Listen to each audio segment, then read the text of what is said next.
Et alors, je sais que vous êtes un bon cuistot, Tarek.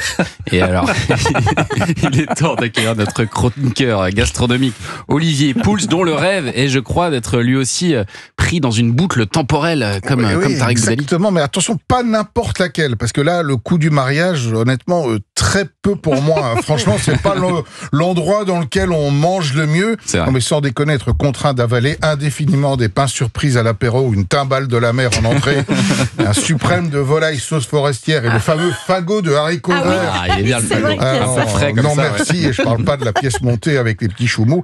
Non. Tant qu'à faire, il faudrait pouvoir choisir le repas de sa boucle. Tarek, par exemple, vous prendriez quoi si vous deviez manger un truc indéfiniment? Je dirais un plat marocain qui s'appelle rfissa. Rfissa avec l'accent. C'est comme des sortes de msemen. Vous voyez ce que c'est les msemen? On effiloche, voilà. Et on met une sauce avec des lentilles, oignons et poulet. C'est incroyable. C'est des cheveux d'ange, un peu comme en pâte, quoi. Non, c'est pas aussi petit que les cheveux. C'est vraiment les msemen qu'on coupe en gros morceaux quand même. D'accord.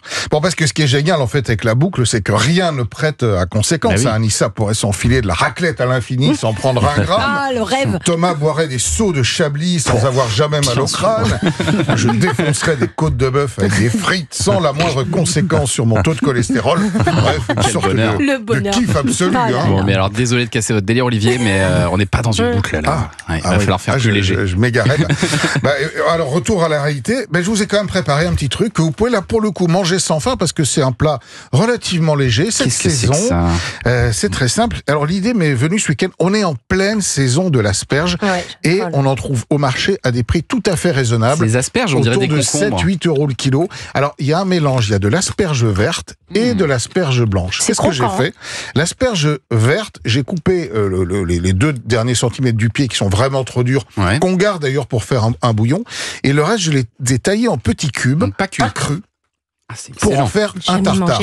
J'ai pris des asperges blanches qu'elles j'ai légèrement cuites en les gardant vraiment al dente parce que si elles sont pas cuites du tout les blanches, c'est parfois un peu amer, c'est pas très agréable. Donc légèrement cuit, je les ai épluchées bien évidemment dans l'eau à l'anglaise traditionnellement.